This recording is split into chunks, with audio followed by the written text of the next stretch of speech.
Seorang insinyur dari Jerman masuk Islam gara-gara ayat Al-Quran. Kebetulan dia seorang arsitek, dia suka sekali menggambar. Maka dia menggambar, dia suka mempertemukan antara literatur kuno sama literatur modern. Salah satu literatur kuno menurut dia Al-Quran. Karena dianggap kitab suci umat Islam sudah 1400 tahun. Dia sering lihat masalah arsitektur berhubungan dengan bidang dia. Arsitektur dia selalu telusuri, lihat bangunan-bangunan seperti tentang Fir'aun, ada piramida, ada kaum Samud, ada kaum Ad, kaumnya Nabi Saleh, kaumnya Nabi Hud. Banyak diceritakan tentang bangunan. Kemudian satu waktu, dan selalu gambarnya laku, dia mengkombinasikan antara arsitektur kuno dan modern ini. Satu waktu, dia cuma mencari dalam Al-Quran, dia penasaran pengen cari bangunan masa depan. Ada nggak bangunan masa depan? Dicari-cari sama dia, ditemukan tentang surga. Dan ayat surga umumnya selalu berisi tajri min tahtihal anhar. Di bawahnya mengalir sungai. Ada apa dengan surga? Bangunan masa depan yang orang kalau patuh, orang kalau taat nanti akan masuk ke sana abadi. Kenapa dikatakan di bawahnya mengalir sungai? Apa rahasianya dan apa hubungannya dengan masalah arsitekturnya? Penasaran dia. Dan ini penyebab dia masuk Islam. Akhirnya dia coba membangun rumah dari tanahnya dia yang kosong. Semua dibuat selaks mungkin. Mirip dengan rumah dia yang ada sekarang karena dia orang kaya. Hanya bedanya lantainya diganti jadi kaca. Dia nggak pakai keramik, nggak pakai lantai kayak kita. Dia pakai kaca dan di bawahnya dibuat ada saluran-saluran air sehingga air itu terlihat. Di situ semua ada panel listriknya. Setelah selesai dia bangun rumah tersebut, karena dia buru-buru dia ingin keliling beberapa negara di Eropa. Dia datang kemudian dia pun keliling untuk mengambil, untuk menawarkan ke perusahaan-perusahaan gambar-gambar dia. Kurang lebih beberapa bulan dia baru balik ke Jerman. Pada saat dia pulang ke Jerman, sebelum dia pergi ke rumah istrinya, ke rumah dia yang bersama istrinya, dia mampir dari bandara ke rumah dia yang baru.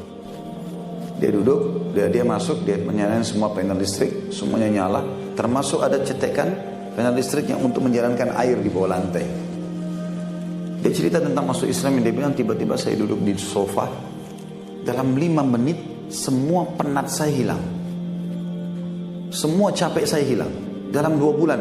Dia bilang dalam 2 bulan saya biasa keliling begini nawarin gambar-gambar ini. Itu pulang mungkin 2 minggu, 3 minggu baru bisa kembali normal. Ini dalam 5 menit hilang semua penat itu. Dia bilang saya penasaran. Saya lihat ke wallpapernya, lihat ke temboknya. Sama dengan rumahnya dia. Lampunya mewah tapi sudah biasa dilihat sama dia. Terus dia telusurin beberapa saat di situ. Sampai terakhir semua lampu dimatikan, tinggal panel listrik untuk air yang tidak. Begitu dia duduk, dia mulai renungin. Dan ini penelitian dia yang terakhir karena semua sudah dicek. Ini warna biasa saja, ini biasa saja. Terakhir tinggal suara air, dia duduk, dia rasakan ketenangan jiwa kayak tadi waktu awal. Maka di sini dia ucapkan kalimat teman-teman sekalian, Allah SWT berikan hidayah. Dia mengatakan, oh ini rahasianya. Kenapa? Istana di surga itu dalam Al-Quran diceritakan di bawahnya mengalir sungai. Ternyata gemericik air itu membuat ketenangan jiwa. Maka dia gara-gara itu masuk Islam, syahadat. Dia cari Islam community kemudian dia masuk Islam. Keajaiban yang luar biasa. Baik, kisah lain Bapak Ibu sekalian, penelitian juga. Ini kisah nyata tentang buah tin dan buah zaitun. Buah tin dan buah zaitun.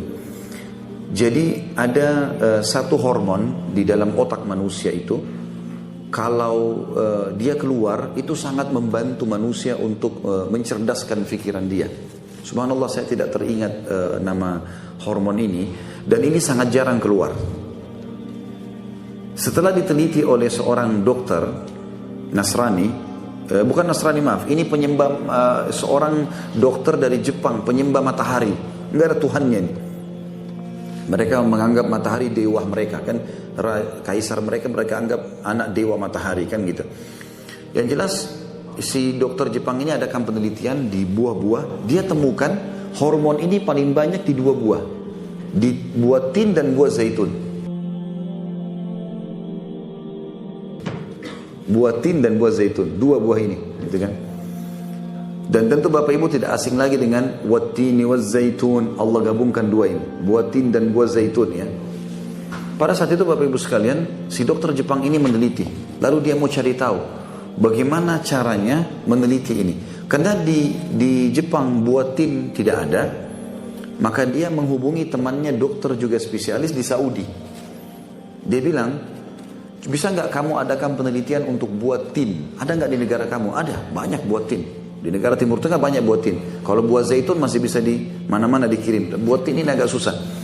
Lalu kemudian kata dia, baiklah coba adakan penelitian. Saya mau tahu kenapa 2 buah ini saja yang paling banyak hormon itu. Dan ini dibutuhkan oleh manusia. Artinya dianjurkan untuk dikonsumsi. Si dokter muslim ini meneliti, tidak ada niatnya untuk mengajak masuk Islam si dokter Jepang tadi ini. Dia mengadakan penelitian. Betul ditemukan ya, hormon ini paling banyak di 2 buah ini. Dan dia coba kombinasikan antara satu zaitun dengan satu tin, dikombinasikan, ternyata hasilnya lebih efektif.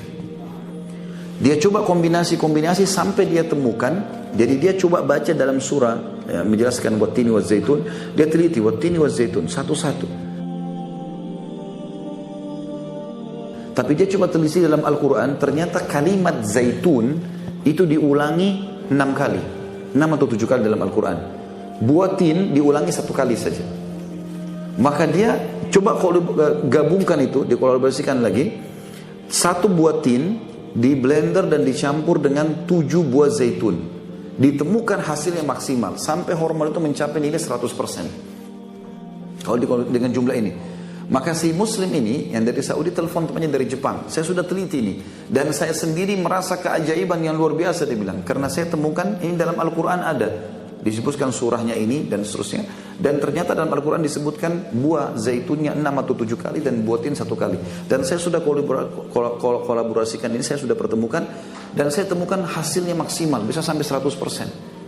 Setelah si orang Jepang ini membaca Al-Quran, dia tanya masuk Islam gara-gara itu. في القلب مشاعر أخفيها قد أشرقت الشمس عليها عن خطط لم أعبأ فيها ستكون بأيامي فرقا فحياتي قبل الحلقات تيه بضياع بشتاتي من دون نعيم الآيات نرتاد لنحفظها الحلقا في القلب مشاعر